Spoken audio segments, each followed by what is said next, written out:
Welcome to Watching with Styles. Hope everybody had a good weekend. Better weekend after a winning weekend and a losing weekend the last 3 out of 4 weeks. One being a bye. So, first of all, again, appreciate you guys watching. Got a comment last week on the preview. Look, there's nothing really I can do about the suspension of the broadcast sometimes because of copyright. What's up, Louis? Look, my hands are tied. I have to get this from ESPN, and I'm guessing that that's the copyright deal. But once they look over it, I guess I don't know what system they do to scrub the video, but it comes all the way up after the live has gone off. So again, I apologize. If someone wants to find me an end to some all 22, some end zone cuts, I would be greatly appreciated because I am limited to the viewing angle of the broadcast. That's all I have. And sometimes I can't analyze, dissect, whatever word you want to use, what's going on because I can't see all 11 players on defense specifically.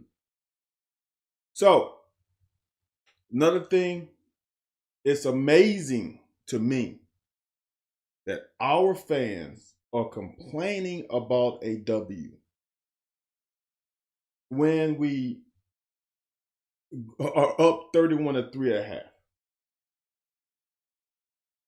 I understand you want to rub it into Vandy, but Vandy has done nothing to us since James Franklin has left. Coach Stoops is not going to run the score up on anybody unless there's a reason to. So, for everybody clamoring for that, it's ridiculous. Second thing is players are human. I hear the stuff Coach Stoops trying to sit on the lead, which is BS. If we ran the ball 50 times, we should be successful on 30 of them. We had some stupid penalties and some bad execution. So I know, Louis. Here's my thing, Louis. Since you said that, I can say it here. Since it's my show specifically,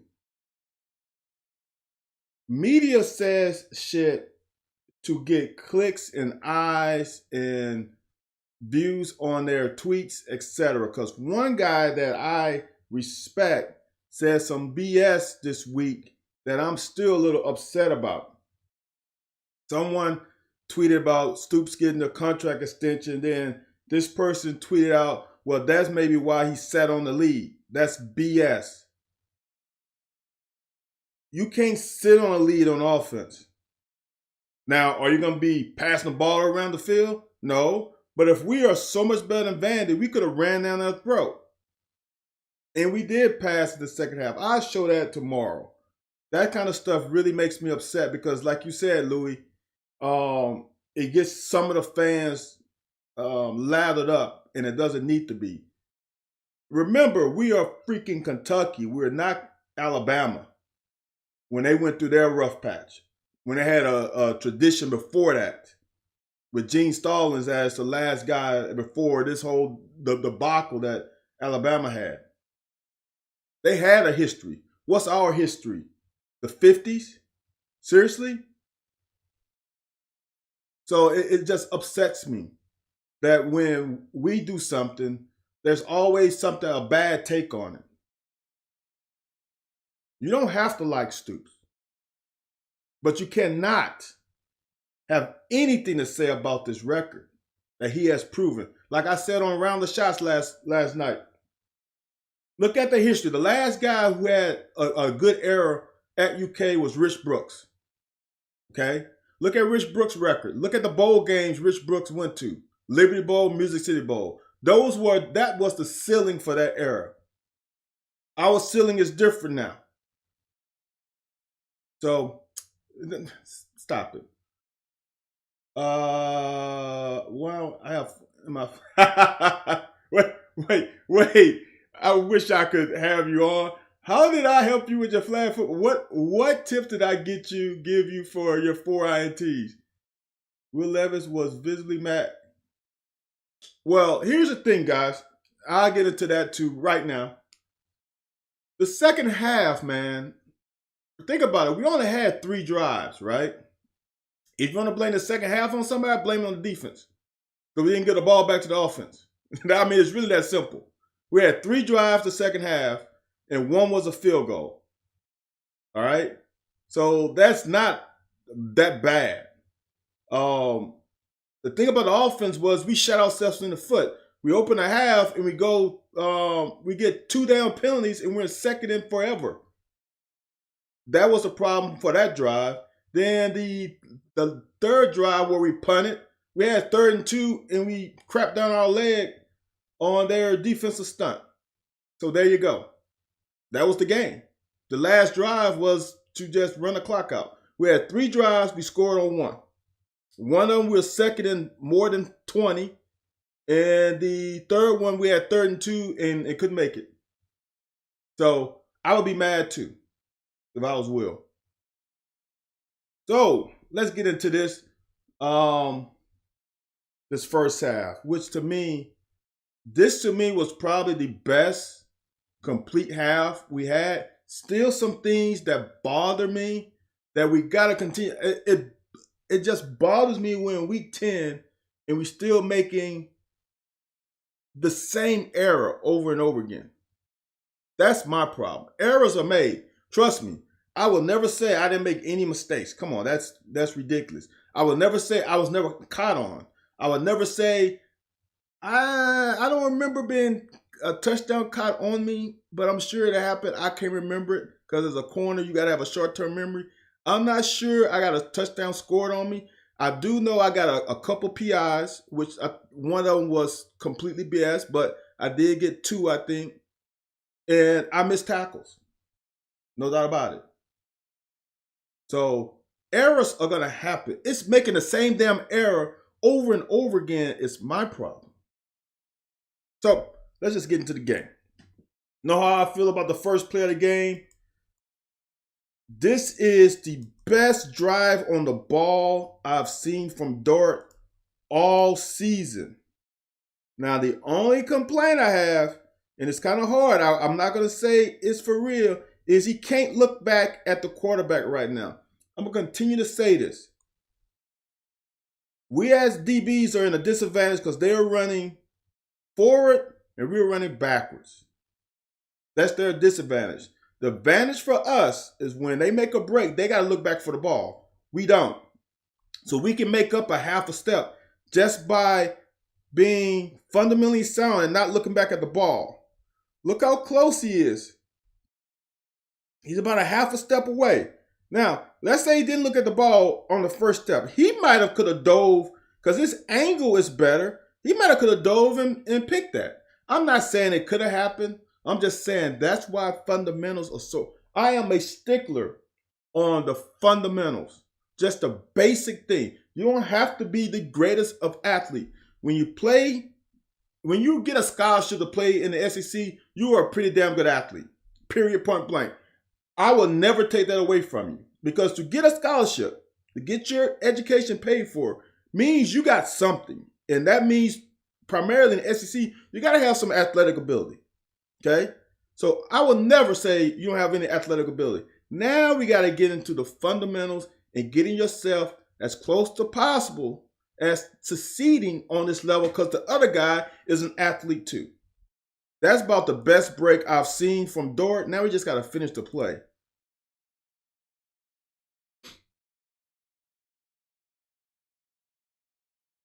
All right, so this is why I'm going to just show you something. Just pay attention. Justin Rogers has come a long way. He's just not as thick as Josiah. You'll see later.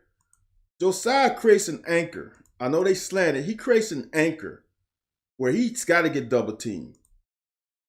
This is great all around play by everybody. And there's no game, right? Now we're in 3rd and 5 or 4, whatever. They gave him 2. Whatever. So we're in 3rd and 4. I'm going to show you this one. I think I highlighted this play. All right. I'm going to say something too while I'm at.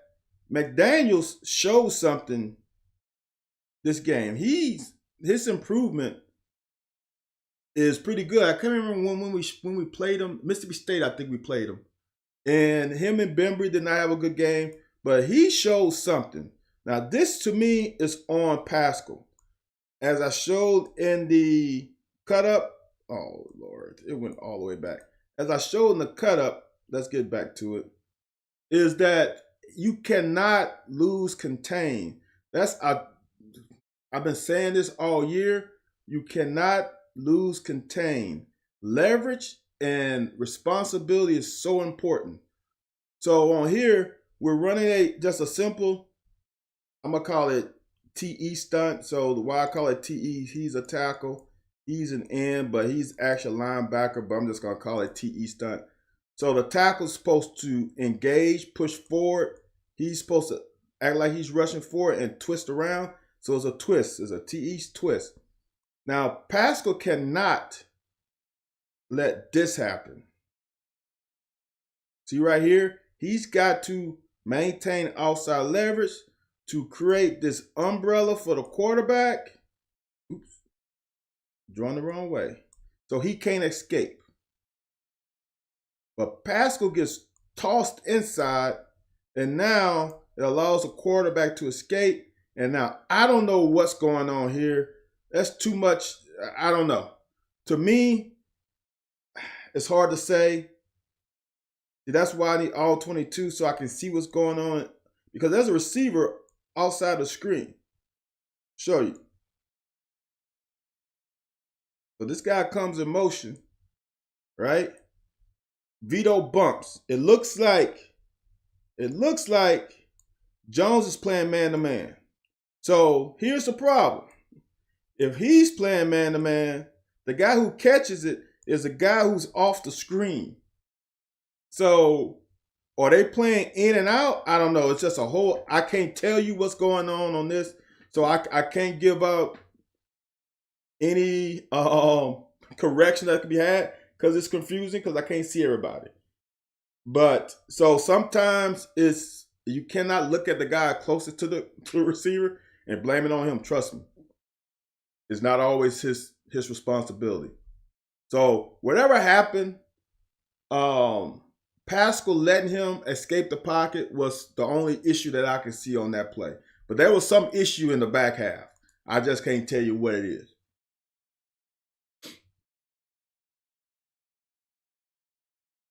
So now we got on 1st and 15. We got to not let them get back on schedule. They are behind the chains, keep them behind the chains. This play by Weaver is spectacular. He's in open space. Just remember the Mississippi State game. We couldn't make this tackle. He's driving. I want to reiterate this all the time. And this is the simplest form. And I went back all the way for my verbiage, all the way to high school. I think it was it middle school or was it high school? I can't remember. But our defensive coach taught us is that you aim for a hip. It just made it simpler. So instead of saying you leverage, turn them inside, for this way you aim for the right hip, which will be on your right side is his left hip, right? You aim for his left hip. Make him go inside of you. Don't let him go over your right hip. He cannot go over this hip. Just simple thing. You shoot for the hip. And so he shot for the hip. Now, here's the thing. He's not in great tackling position. But I'm telling you, this is not in a vacuum where you got a running back that's running down the line and tackling drills, and then you can butt him up and it's perfect. This guy, you're coming to make sure you can get this tackle. He's making a move on you. There's not that many perfect tackles out in open space. Now, if you got him in the phone booth, then that's different. There's not too many perfect tackles. All you want to do is turn him in. See these guys? He's a big guy. He can't run that fast. He's a linebacker. Now, he can run.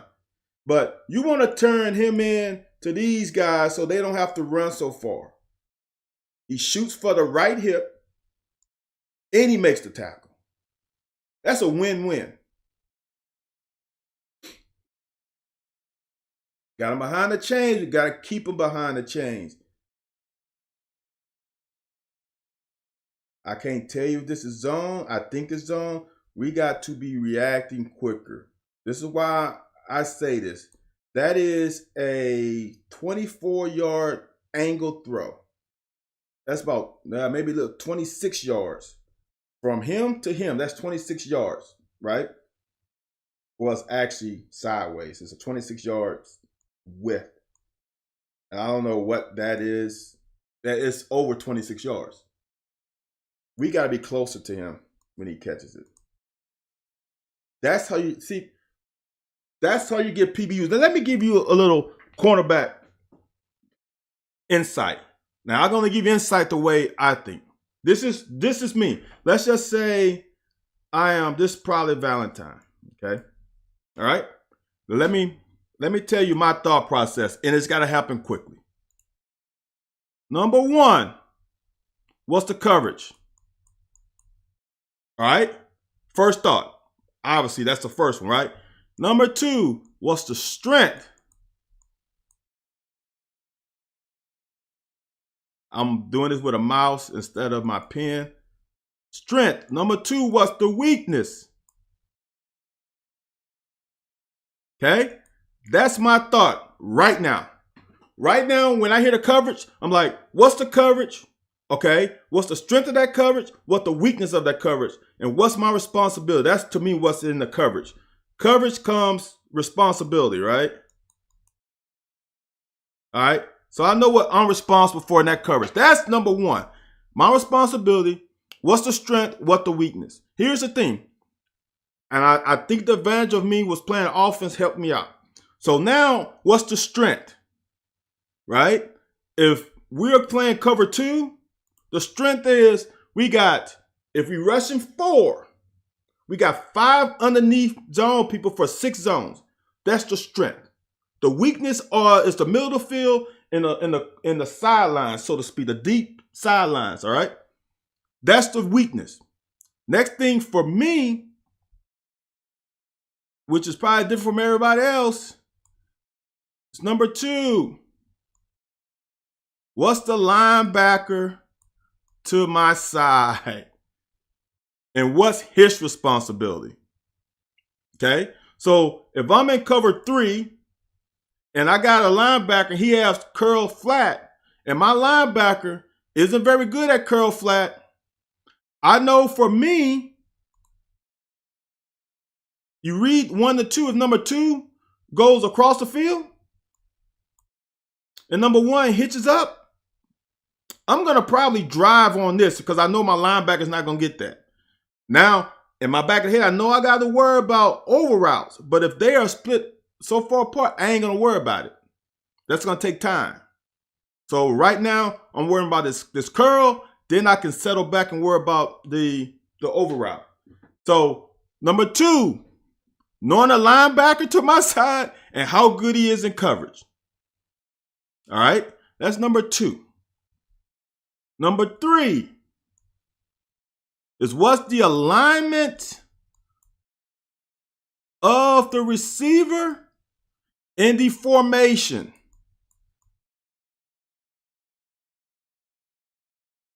This seems like a lot, right? It all happens in a matter of seconds. The alignment in the formation. For example, just let you know, I always go back to this because it's on the intro to Watching with Styles. If you go look at the last play, the last clip of the highlights, of my highlights in college, is the interception on Peyton Manning. If you look at that, I basically jumped the curl route, but we're in 3D. I'm supposed to be way over the top of that receiver, right? But if you look at that, I only had one receiver to my side. So for example, like this guy here, I know it's a receiver here, but let's cancel this guy out. Let's cancel him out. Let's say he's not here. So let's say you're the only guy over here, right?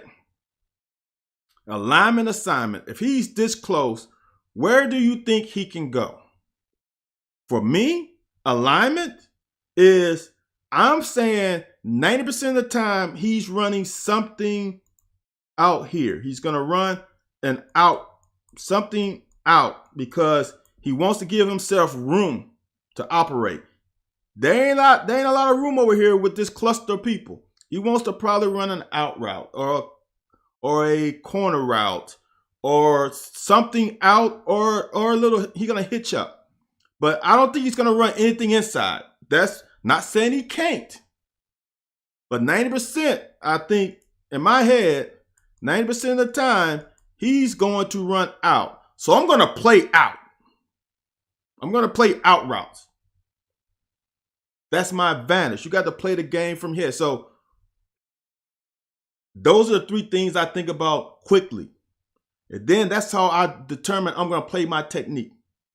That's just some insight into how I play the corner position. All right. So now, for example, point blank, that guy rolls over. I don't care what the coverage is. I'm treating this like man. Because there's nobody else that can threaten my zone if we're in zone. No one. The back is strong. He's over here. Where's number 2? Remember, DBs, read. I know it's 3 over here. Read, or I'm going to label him. Read number 1 and number 2. You're responsible for 2 guys in your read pattern. So if I only have 1, I'm basically playing him man. Right? So now I'm going to go through the thing. So my coverage, I don't know what my coverage is, whatever it is. My linebacker, I got square. Let's say square is pretty good at curl flat. So now, if I know he's going to get the curl flat, right? If I know he can get the curl flat, I'm not worried about curl. I'm going to worry about some little quick out, which, here's the thing. If he's lined up at the top of the numbers, he's giving himself some room potentially to run an out. If he's the bottom of the numbers, he's not running an out. I know it doesn't seem like, that's like really small. That's 2 yards. 2 yards that makes a big difference in running a route. Okay, if he's top of the numbers or in, I think he might run an out route. 3rd and 16, he's probably not. Down the distance. Just stuff you got to think about when you're at corner. It's not just, to me, it's not just, if you're just playing off of your athletic ability on this level, you are a step behind. You got to play the mind. You got to play the student game. Learn the game. Learn tendencies. Learn concepts. Learn each week is a new test because everybody runs offense a little differently. And you got to study them just like you're going to study whatever major you're in. So they try to run a screenplay. Good job. Wallace is going to be a dude, man. Wallace is going to be a dude. Now, we're just going to take the wheel from them early. We're just going to run down their throat, soften them up a little bit, and then we're going to hit them with a little pass. Soften them up, great stiff arm, way to finish. Now we're moving. Now, we ran 3 plays, run plays in a row. Now they're like, whoa, they really going to do this to us, right?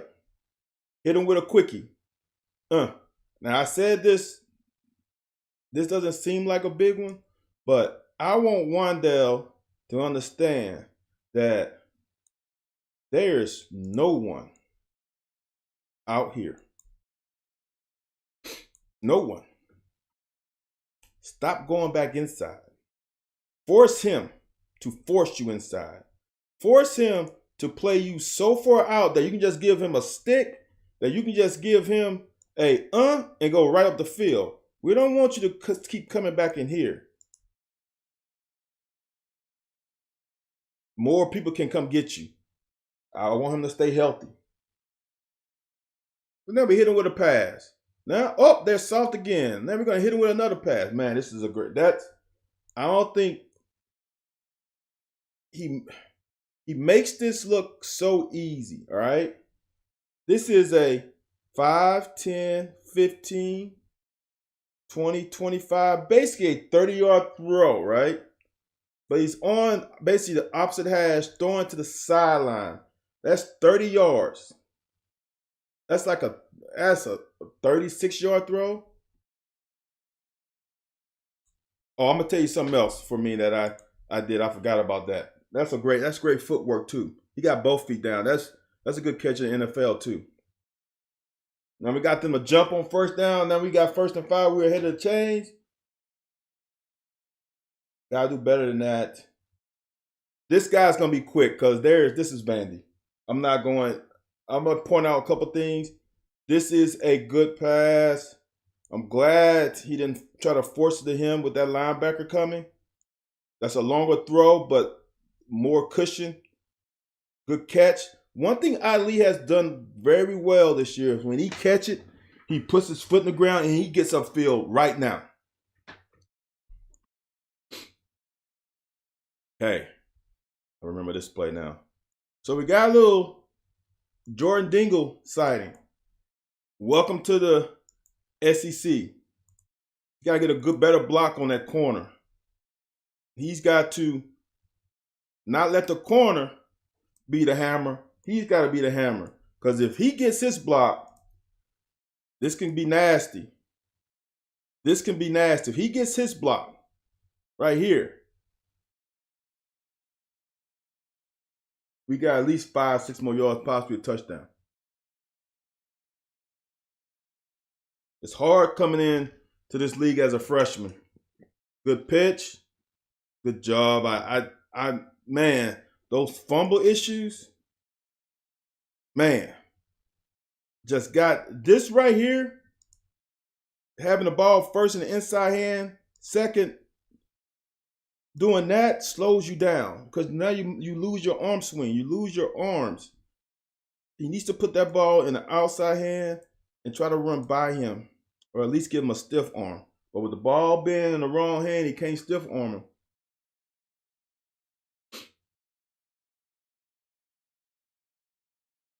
I'm going to tell you something. This makes absolutely no sense from Vandy. Absolutely, positively, no sense. I've watched it a few times. I'm still trying to figure out why this guy is outside technique. And who I'm going to point to him. This is the guy I'm looking at, right? If you got Wandale man-to-man, right? Wandale is basically in the middle of the field. See? He's basically on the, what's that, the 2.5-yard line, the I don't know what they call it, 2-point line where they put the ball in the snap. This guy is at least 2 yards outside of Wandale. Maybe 3, because that hash is probably a yard. Okay? And he's supposed to cover him man-to-man. He cannot if he goes anywhere in here. He's already beat. He's chasing. It makes no sense. And I think we got another guy outside because that's, 5, 6, 7, 8, 9, 10. So we got all a reduced formation. You cannot line up outside unless you're going to have safety help. You cannot. He gets beat by his alignment. Look, right now, he's basically 6 yards away from Wandale right now. He's 5 at minimum. This way. This linear dimension. 5 yards away from him. All right? So he's beat. This is the easiest throw, pitch, and catch. He lost that matchup purely on alignment. Now, here's the thing. I understand you might think he's going to run a corner route, right? But you cannot line up that far outside of him. If you're worried about the corner route, line up head up with him and don't line up inside of him. But to line up that far outside, you're beat. I don't care if you're Deion Sanders. You have no chance. Good job by Bully. Bully's got to make that tackle. That's a TFL. Now, this is the difference between Bully and Rodgers. Look at the penetration. They got to double team him. If they don't, this is going to happen.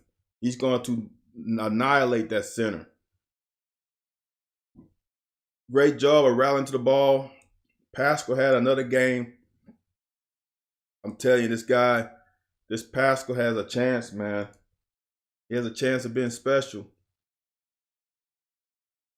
I think just that hunger, that motor, is why he's got a chance of making it on the next level. And not just make it, but make it. Become a force. All right. I talked about this. I'm going to talk about it a little more in depth. Normally, if there's trips to one side, 1, 2, 3, normally the safety has to keep an eye on number 3 because the safety cannot get over the top of all 3 of these guys. You asking, that's almost impossible. All right. So what some defenses do is, in essence, I'm not going to say they definitely do this, is they lock up a linebacker on number 3 to eliminate the safety need to be over the top of all 3. All right. So now, this is my thought on this, okay? If Corker is not going to worry about number 3 and his sole responsibility is only number 1, all right, he needs to play this harder. And I don't care. This is the whole thing about college football is the coach can't teach you every damn thing. It's impossible. He can't. He can't teach you every scenario, every situation, every route combination. It's impossible. But you as a football player has to take it upon yourself and put more stuff in your toolbox by yourself. Okay? More tools in your toolbox on your own. You don't need to have the coach go to Lowe's and buy you a screwdriver when you can go there yourself and then test them out. Here's another thing since I'm on this, since this Vandy game is ridiculous. I know I've said this before. Practice is for you to try things out. See, my teammates always got mad at me. Always. Because I would do some stupid stuff during practice. Not stupid, but some weird. I would try stuff. Right? I would sit on routes. I would play technique that I wasn't technically coached. But I thought of stuff like, what if I did this on Saturday? Well, you know what? You just can't what if and do that shit on Saturday without test driving it. So during the week, I would test drive it. I would test drive, for example, one thing is man-to-man. Coach Smith said you got to look at the receiver all the time. You cannot take your eyes off the receiver. For me, and then he said line up at 7. For me, I said, what if I line up at 9? And I can peek at the quarterback because if he does a 3-step drop, I know he's throwing something hot and quick. So then I can be ready to drive on a slant or an out route instead of totally reacting. So it's almost like I'm playing zone for a split second because 3 steps happens quick. It's like a second. I'm playing zone for the first because I know in college I can jam the receiver anywhere down the field. So for me, I wasn't worried about a receiver closing my cushion because I felt like if I got my hands on you, I'm good. I got time to recover because I had heavy hands and I was a big corner. So I'm going to line up at 9. I'm going to take a real slow read step, 3 steps, not 3 steps. Now I'm going to get in my back pedal. Okay? Or like I said earlier about the interception against Peyton Manning. I know the formation. I knew he liked to run a backside curl, and I played the curl. Here's the bad part about it. If you look at that, you guys rewind it after you watch this, rewind it. If he runs a hitch and go, it's touchdown. Because if you see it, my eyes on Peyton the whole way, and I actually stop, go around the receiver, and dive in front of him.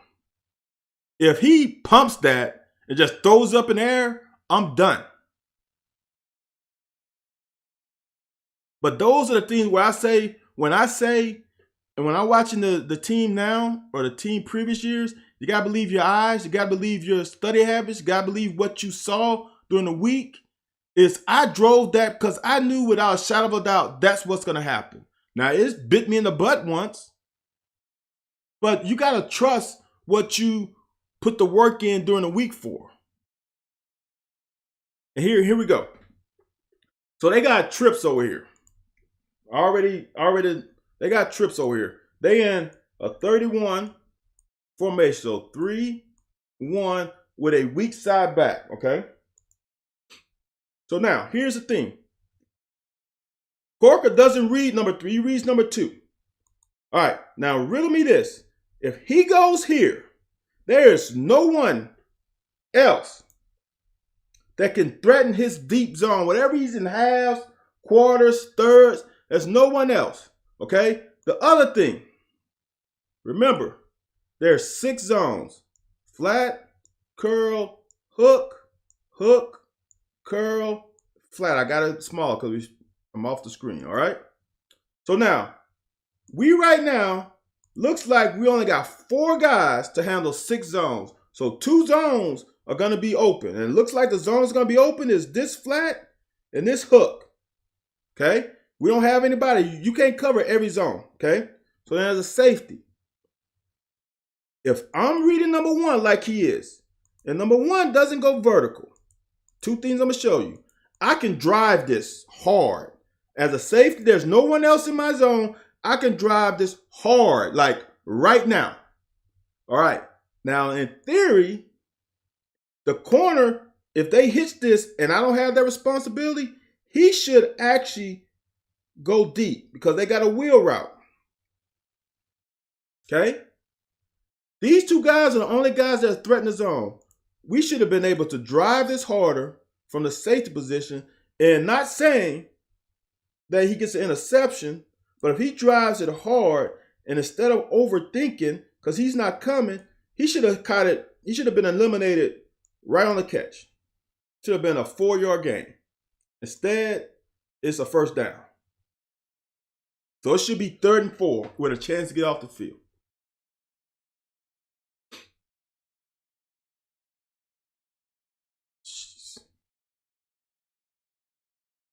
These are the things that I talk about doing your job. In high school, in high school, you can hunt out tackles. What I mean by hunt out tackles, you can do whatever you want. If the ball is supposed to go here and you're this defensive end, you can probably go all the way around and make a tackle for a 2-yard gain. It's not high school. You got to do your job. Let everybody else handle their responsibility.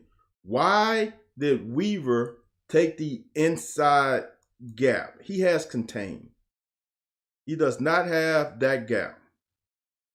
This is all in football. All it takes is one guy to screw up, to mess up the whole execution. We cannot do our own thing because you think you can get there. You got to maintain and set this damn edge. Set that edge and make the running back turn inside. Because now there's a big ass void. Because one guy took an inside route when he wasn't. Look, I'm going to say this. Dude, this is one thing. And I don't like pointing guys out. But I'm going to tell you. I've been saying this since he played in South Carolina. He had a good week. I think it was the Chattanooga week before that. And I said, I think was it Chattanooga was the South Carolina game. This guy needs to get some more time because I like what I see. And I'm going to say the guy who he started in front of might not make this tackle. Tackling guys. It's all about want to, will, and heart. Then technique. But you got to want to tackle somebody. And you got to have the will to get there to make a tackle. Then we can worry about tackling form. Because you can have the perfect form, but you don't have the want to or the will and you don't want that smoke, you ain't going to tackle nobody. Even though in practice, oh my God, he's got a flat back. Oh, his knees are flexed. Oh, he comes through with his hips. Oh, look how hard he shoot his hips. And then he grabs and push him to him and it's perfect. But in a game, you'll never see the guy do it. Geiger comes from nowhere, makes this tackle. All right. Here's the thing. Live to see on defense. The name of the game is live to see another down. It's that simple. You can put caveats or put extensions on it. You can say make them stay behind it, all that good stuff. But if they are still snapping the ball, means that you have a chance to stop them. That's the name of the game on defense. They keep snapping, eventually they're gonna run out of downs. Or they're gonna run out of space. One or the other. So live to see another down. And that was a great tackle. Now we live to see another down. The execution is the one thing that bothers me.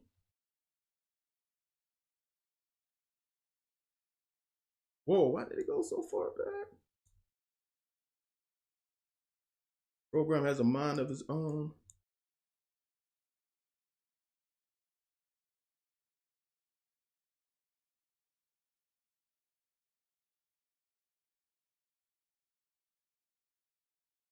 Did I go too far back? Guys, I forgot. I forgot where I was. But we're just gonna play it and we'll talk through it. So on defense, if you don't execute, bad things are gonna happen. And it's that simple. I played for two of the best play callers. I don't want to say two of the best play callers. All right. I played one guy, Coach Archer, who was the LSU head coach when I was, well, obviously when I was in Louisiana. He was the LSU head coach. I think he was the youngest SEC head coach ever at the time. He came to Kentucky, left to be a linebacker coach for Pittsburgh. That's where he's from. And they call great games. Trust me. And it wasn't because of them that players screwed up. Trust me on that one too. That was a great play by Rodgers. He is coming along. Here's another thing since I could talk since this first half was horrible. Great rip. Pascal, meet up, tackle.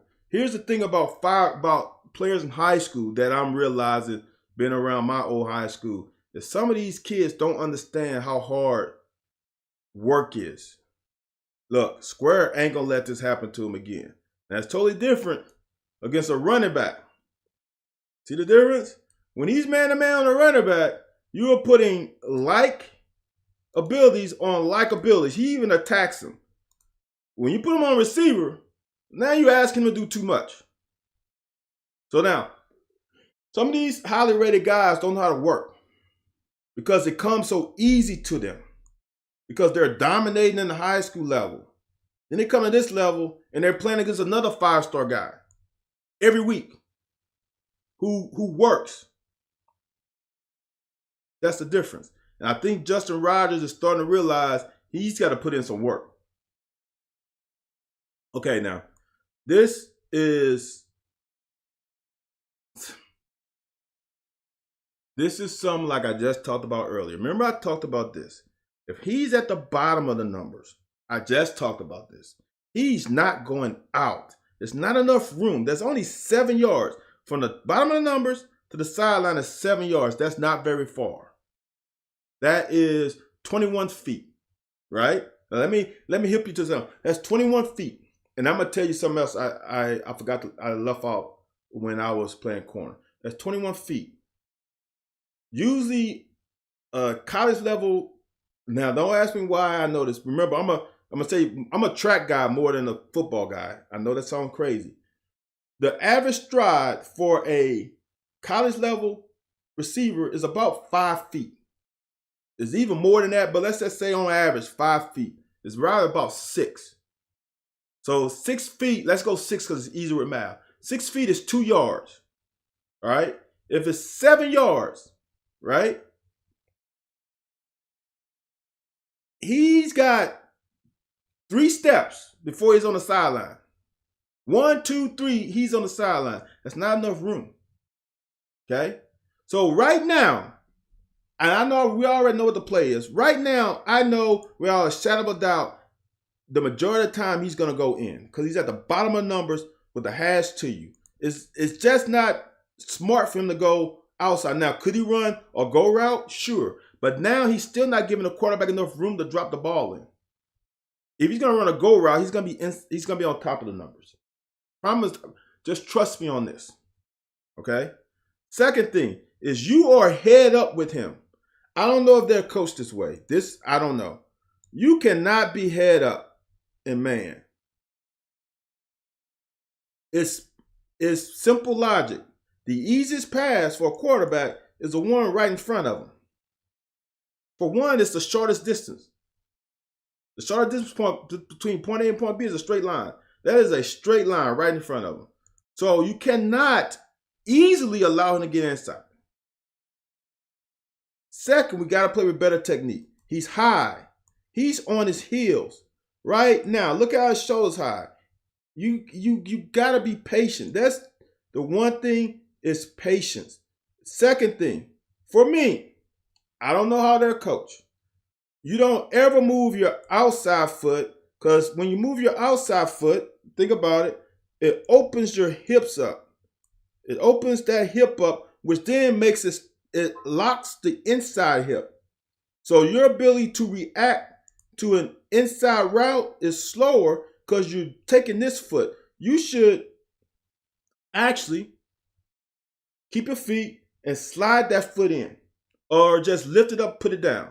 If you got to move, like some people got to move. Like I didn't have to move. I can just keep my feet here. Some people got to lift the foot up and put it back down. But you want to protect the inside at all costs. Now, he's high. He's beat now. No matter what route he runs, he's beat. Because honestly, if the receiver wanted to do something, he could freaking just nudge him hard and he's falling. Bad technique, gives up the inside, easy pitch and catch. That's the easiest throw. Trust me, I played quarterback. Doesn't mean you're going to complete it, but it's an easier throw than to throw an out route. Make him throw the harder throw.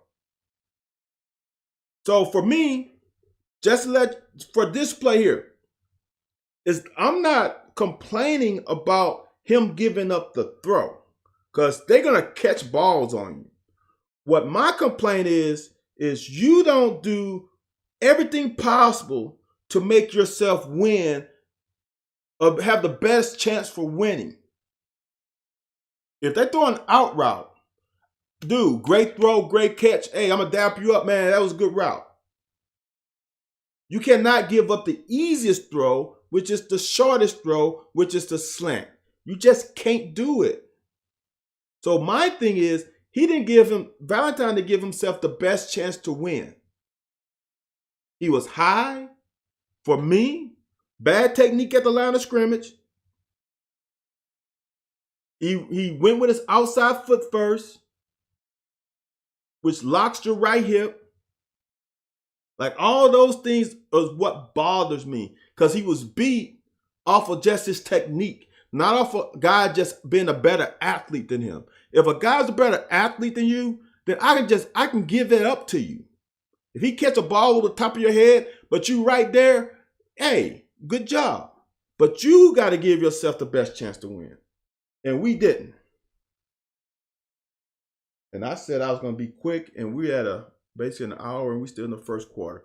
All right, I'm going to let this go. I'm going to stop talking so much. So here's, I just said that. I'm like a Southern preacher.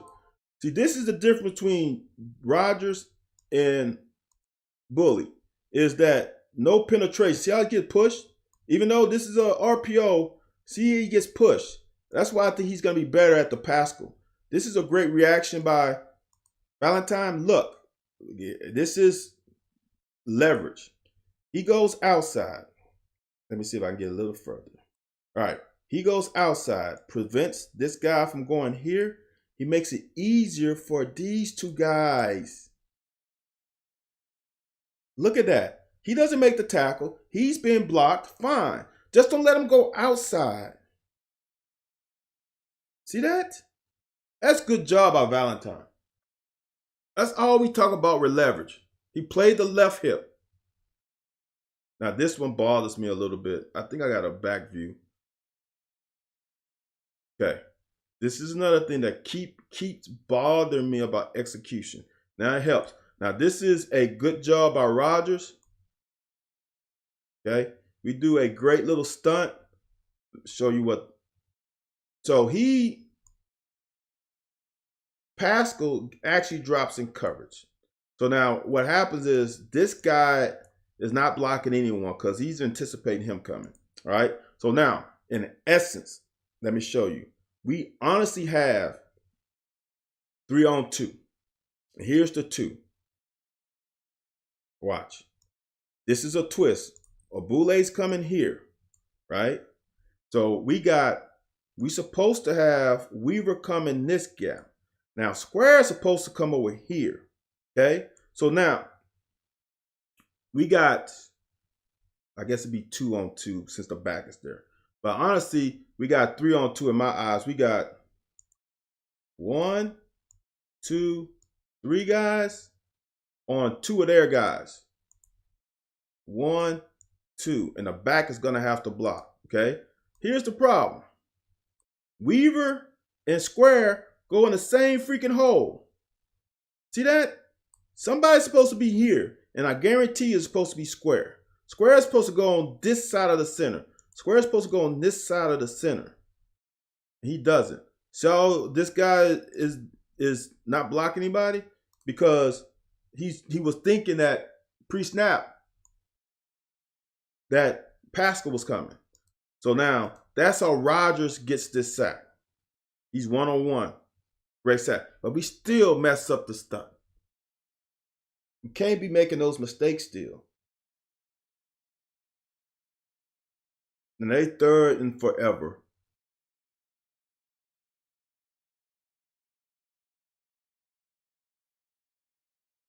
This Wallace kid, I'm going to say something, man. This Wallace kid we already know. We know he got wheels from the blocked field goal. That guy, next year, if he does everything he's supposed to do in the spring, hone his craft, study the game, he's got a chance to be all SEC, second team next year. Because he's got some explosiveness. He's got Danny Trevathan ability, but faster. I know I throw names out all the time. He reminds me of Danny Trevathan with some juice. Now you throw, didn't mean to say that, but now you throw Thor in there. He's an athlete. And then Derek Jackson. Dude, we got some dudes at linebacker.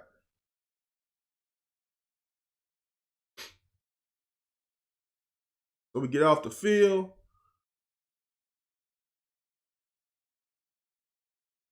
Love it. We are peppering them. DeMarcus Harris has come along. This wide receiver room is going to be special, I think. Now, this bothers me a lot. This is not on, and I think, isn't it Dotson 61? This is inexperience, okay? We're going to pull the guard, but the guard runs by the guy he's supposed to block. This is his guy here. He bypassed him. The back has the linebacker. Oops. The back would have the linebacker. This is just, if we block this like we're supposed to, this is 6. Because what we do is we normally run over route. We normally run, we have been running Wandale across the field. Well, what we do is we fake the across the field, then we go up the hash. And that guy is toast. All we got to do is have a little more time and he'll be able to throw a better ball. Now this is, I hope I got the end zone view. Let's see if I got the end zone view because I want to show something. All right. When Will is composed and comfortable, and I'm going to say this, comfortable in not only the the situation, but comfortable in the scheme and comfortable with his reads. Watch how he climbs the pocket. I've been asking for this. He climbs the pocket. See how he's moving forward? So now these two guys just take their guy over the back of him. Sometimes I'm going to show you another play later where he makes this guy's job harder.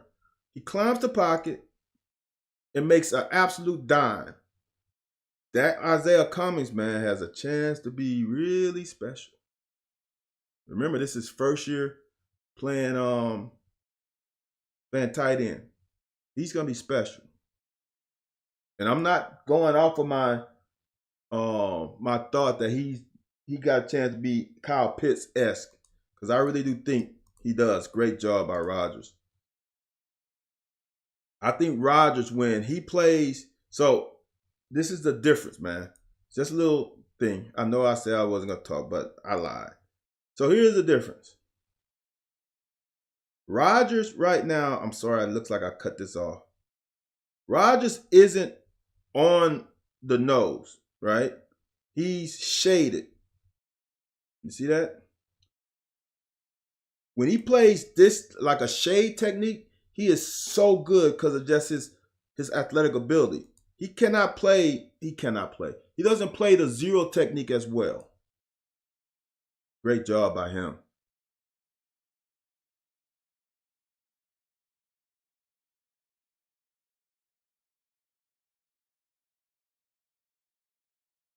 Again, these are the nitpicky things. Davante cannot take his eyes off the quarterback. That's the advantage of playing zone. He knows where he's supposed to be. He knows where he's going. Right now, Davante has, I'm going to say, 99.5% knowledge of where this ball is going. He knows right now where it's going. And he's breaking. Ball still in the quarterback hands. The problem is he does that. He's got to drive on that and then look after a step or two. Look how close he is. Look how close he is to getting that pick. Can't get the eyes off the ball. You got to drive. Everything else was doing well, but he just got to drive. Telling you, man, I don't say things because my kids do the same thing. Never forget, I'm going to throw out some numbers, some acclaim for my son. My son, as 7th grade, the summer of 7th grade, he broke the regional record in the long jump and the big track meet, summer track, y'all. He went 19.3 as a 7th grader. I told him during school track that year, he didn't do so well. He was like a little bit under 18. He just, I don't know what it was. I told him, I said, this summer you're going to go 19 feet. He didn't believe me. Guess what he did? He went 19 feet 4 times that summer. Same thing. I don't just throw out stuff without believing it. This guy Geiger has a chance to be special. And this is the scary part. Him and Vito plays kind of the same way. Vito is a little more, carefree. Geiger plays a little bit more within the scheme and a little more composed. And then you add Joel to it. Man, those three have have Vito play nickel and have Joel and Geiger play safety. Dude, they're gonna be. Here's the difference between them and Corker and Ty. Ty and Corker are solid safeties. They're not playmakers. I know Joel is a playmaker. I've seen him play high school ball here in Baton Rouge. And Vito's a playmaker. And Geiger's a playmaker. Now we got playmakers like when we had Darius West and Mike Edwards back there. Y'all know how much I love Corker. And I tweeted this out earlier this year. He's got to get 2 picks. I think I said that before the Mississippi State game. He's had his hands on some. He just haven't come down with it. That's the difference between a playmaker and a really good player. We need playmakers. He reads this to perfection, comes down, fills the gap like he's supposed to, has a good tackle. Now, look, this is the funny part about it. He's driving him backwards, right? He bumps into Abule. Abule stops him and helps him go forward, right? I honestly think this is not a first down. Watch it again. I want y'all to understand this. This is a great field. He tackles him. Number 40, whatever, is going backwards. He's going backwards. I think he drives him. I think he continually drives him backwards and probably stops somewhere in here. Now, Boule does what he does. He's supposed to. He's running to the ball, but then he pushes him forward a little bit. He stops the momentum of going backwards. No problem. Just want to show you. And how I always said, the play before the play, as a defensive back, when you do everything right, eventually karma is going to have something come to you. All right? He played this. He played the play before that. He played that play earlier. Remember when he had the tackle? When Vandy was coming down this way? Good things are going to happen to you when you do things right. This was he could fair catch this. Now, I'm going to tease him a little bit. Why the hell did he not just run right there? He has no chance of catching you. You're too good of an athlete. You know what I'm saying? Why is he even? Because I'm going to tell you something. This is why I'm saying this. Because Vito holds him. That's a hold. That's technically a hold. They could call that. But shh, I'm not going to say anything. Run outside. Run to the pylon.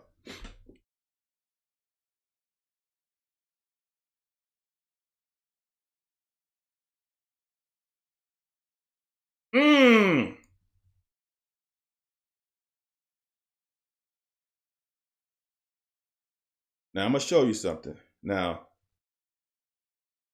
96. Gibson cannot get washed down so much. But watch what I say about phone booth. See how that phone booth is tight? That phone booth is about 2 yards.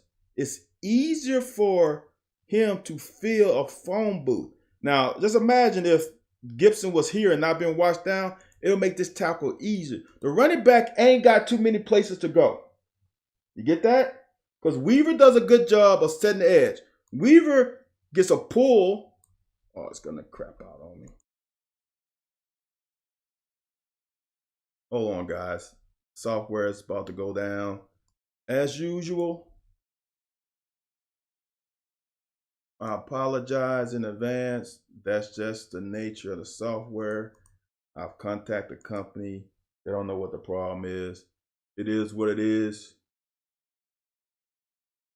When, as Anthony said on the locker, Wednesdays, 9 p.m. Eastern Standard Time. If you want to get some real football talk from two ex-players, tune in to the locker. Okay.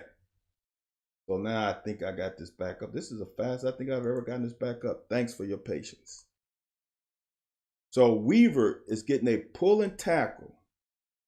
He sets the edge. So there's nowhere he can go. So now the edge is set on the hash mark. The other edge is set, so to speak, edge is set about right there. Now, Corker, all he's got to do is fill that 3-yard hole. That makes it so much easier. Man, that is a tackle there. Woo, there's a tackle there. Watch the hole. See that hole? He can't go too many places. Now, Corker is trying to force him back into here. So now he's giving up. He ain't coming this way.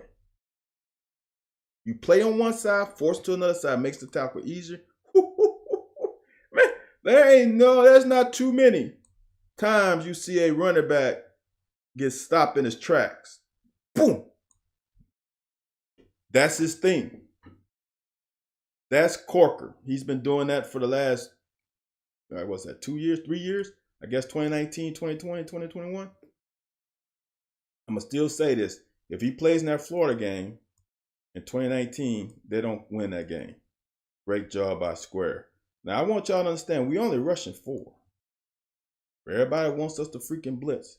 We're rushing 4. That's not a blitz.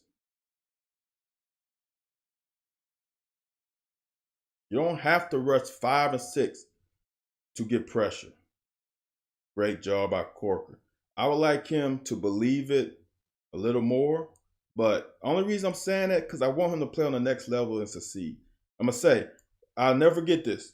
Here's the deal for me. It's when I knew the NFL was real. We went to Ireland. We played Pittsburgh, which was crazy that Coach Archer was coaching them.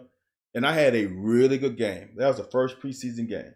So the coaches started trusting me. We played the Buffalo Bills in a preseason game. So they allowed me to play a lot more. All right. And I was a hitter. They knew I could hit. So they put me in dime. I'm sitting in the middle of the field. I'm sitting like this guy right here, sitting in the middle of the field. I know what they're going to run. I did my film study. They had a receiver that was going to come right across the field. And I'm ready. Pre-snap, I knew what was going to happen. He ran the exact same route, and I broke on it, and I missed him. And I didn't miss him by bad. Put it to you like this. He was here, and I drove so hard, but he was so fast. He was like 2 body lengths. He was a body length. So I totally whiffed. That's how fast the NFL game is. And I want Corker to understand that right there could turn into a touchdown because they play a lot of man on the outside. I need him to react a little fast. I know that from experience. That's not from me guessing because it happened to me. They didn't score a touchdown, but he got a 20-yard catch. We got the old C-Rod back.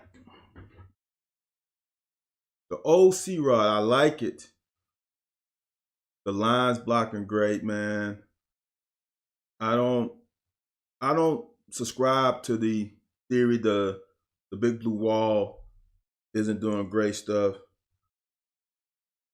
Dare does a great job of washing this guy down. See that? He just washed this guy down. Good kick out block by Jordan Dingle and Bates. The tight end room is a great room too. Look, man, Pascal's just when you play Pascal against a guy who's just not as good, watch him engage and then pull him. Watch. Look, his helmet's on this side of him. Watch what happens. Look at that. Look how the disengagement. Get out of my way. Let me make this tackle.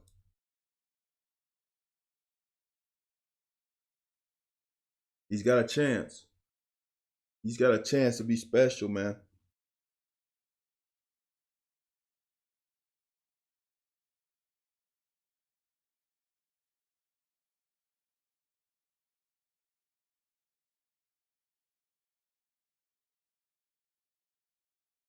Mosley can't drive on that when the front hand isn't off the ball. He's hugging someone, making this window bigger.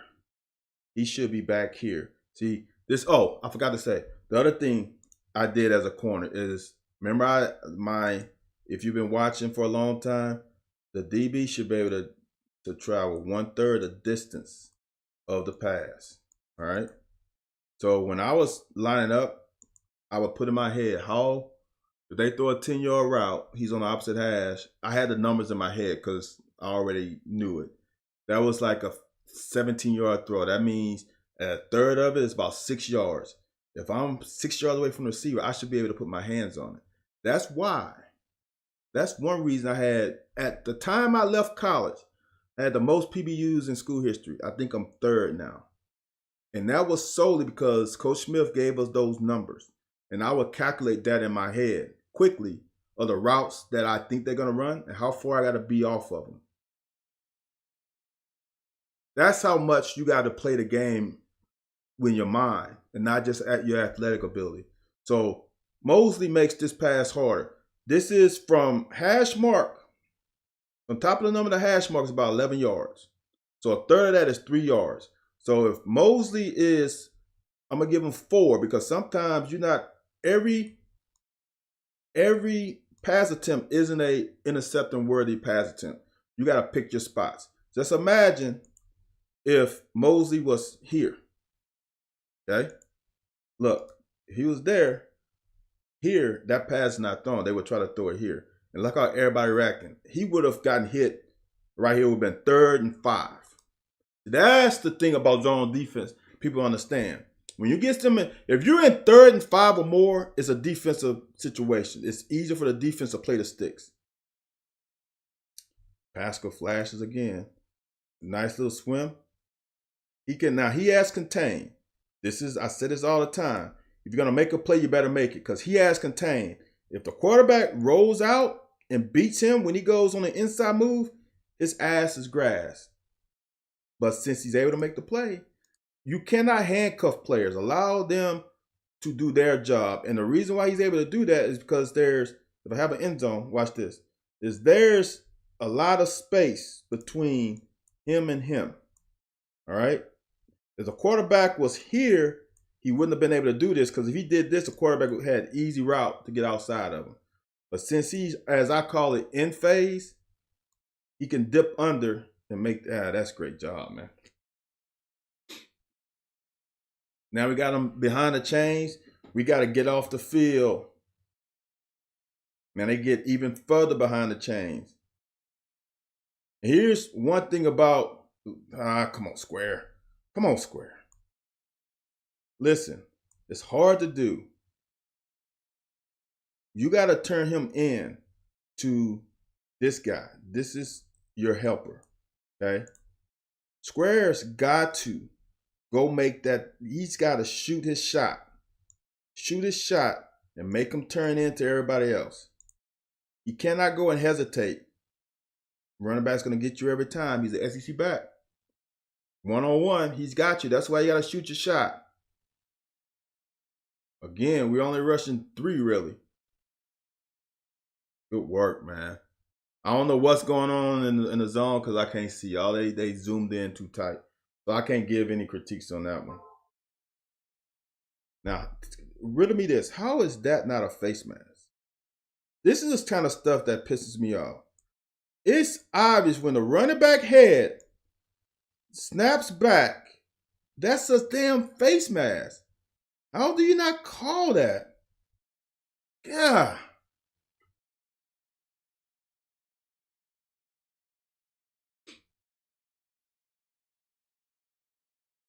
Man, when his mechanics are right,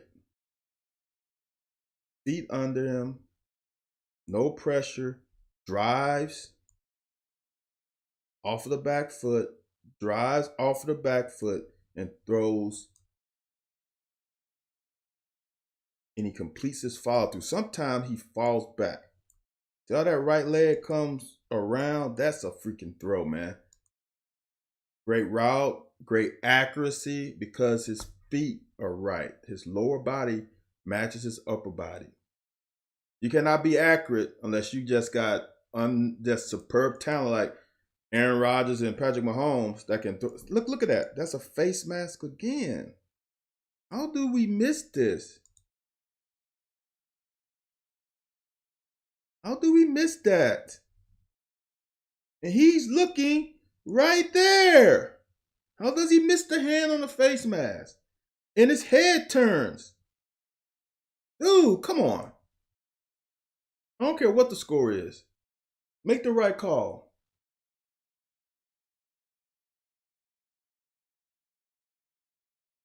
Great block. Great job by Wandell, obviously keeping the play alive. I wonder sometimes if Wandell's trying to do like those little drills all these gurus do. Riddle me this. If Wandell kept coming this way, do you think he runs by that guy? I think he does. There's no reason to go back. There's no one else there. I think he scores.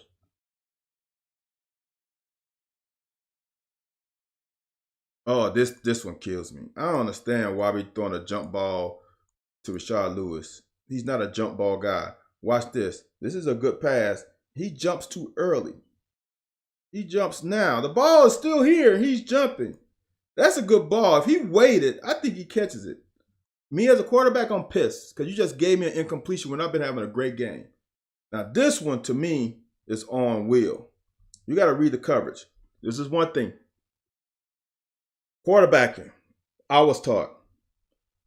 Read the coverage, pre-snap. This is high school level. Now, I had my OC, my last year in high school was a college level OC. So read the coverage, too high safety. Now, I guess this is where I learned all that stuff. What's the weakness? Weakness in too high safety is the corners, the middle field, and the look how much area he has to cover, okay? If they don't route pattern read. So now, if we got trips, one thing I'm going to read this safety here. For me, just going through what, if I was quarterback, I'll read this safety here. If he doesn't identify number 3, there's no way this safety, who's going to be outside of number 3, will cover this route. He's got no chance. He's already beat by a lineman, just like on the first touchdown. So right now, my eyes right now is on that safety. He stays over here. I know right now I'm throwing to the middle. Watch Wandell right here. He's open. Now, I know you don't see it, but he's open now. All you gotta do is throw it to the end of the end zone. He's open. This guy's outside him. He's under him. He cannot get, if you throw the ball right here, he can't get there. So that's a touchdown.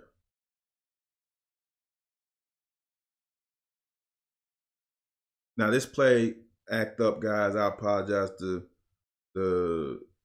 something happened with the feed. So that was the field goal. So now defense comes back on the field. We gotta get our offense a chance. Good tackle. 2nd and long.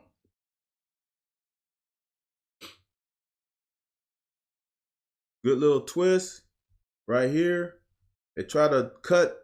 They try to cut Pascal. I don't understand why the quarterback didn't throw it, because he's cutting. It's a quick route, but there's no quick routes here. I don't know what happened. There was a miscommunication. Way to chase him down. I don't know why he cut. No one else cut. I don't think that was a quick route. Great. As I say, Pascal laid him down to sleep. This is what eyes and hands is all about. You don't want to get cut. Watch this. This is perfect. Eyes and hands. Eyes and hands. Hands, push them down. Eyes go down with them. See how the eyes go down? Now you're going to put him to sleep. This is what I call putting him to sleep. You can put a little blanket over him. He's asleep. Put him to sleep. Now, let's go get him. Look at the closing speed. Why do we seem to abandon the run at times when the other team stop it? Tyler, I understand what you're saying by verbiage. I would have to see it in action. So what happens? Oh, when they can't stop it, it all depends. It's hard to say unless you give me a situation specific one. Sometimes coaches get too cute. That's one. Second thing is sometimes the set and the formation and the numbers in the box gives you a bigger advantage to throw it. Especially you see like a check. Like if they go to the line of scrimmage and then Will goes to the line and say check, like he stops his cadence and they check out of it, it's probably because the box has more people than we can block. You know, we only got 5 offensive linemen, and then let's say we got tight end, we 6. If they have 7 and a possible 8, we can't block everybody. So that's why sometimes. I don't know, we abandoned the run.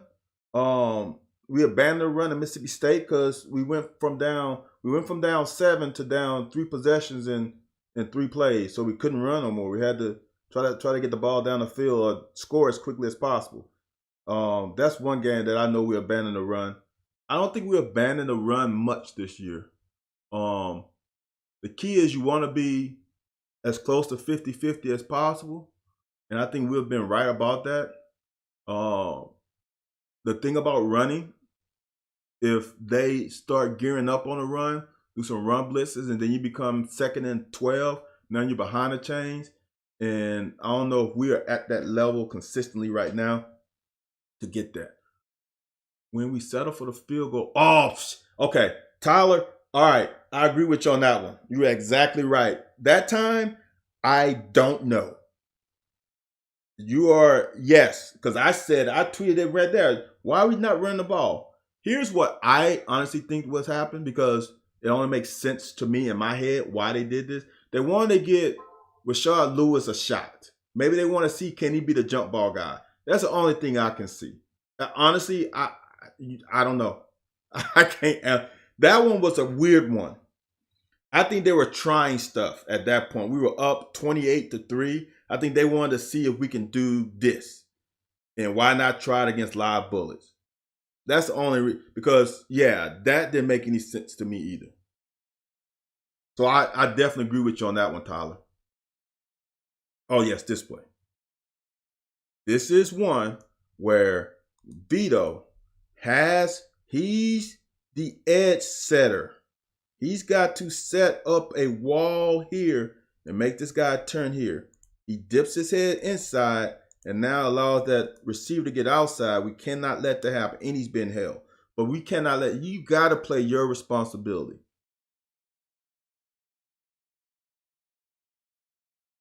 Now, this end thing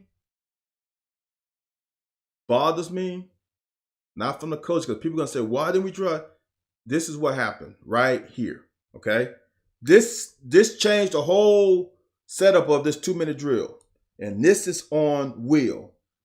I think I got a back end zone view, and I can show it better. Will got himself into this. Oh, I don't. Will put himself in that sack. Watch. This is how he puts himself in the sack. Tell me why Will drifts over this way. No reason. Dare has that guy. They did a little twist, right? Dare is looking inside. He's like, oh, no, this doesn't feel right. He goes inside too quickly, all right? Dare sets up on that guy on that twist, and he's forcing him outside. He's forcing him like he should around here. But Will goes this way into the damn sack.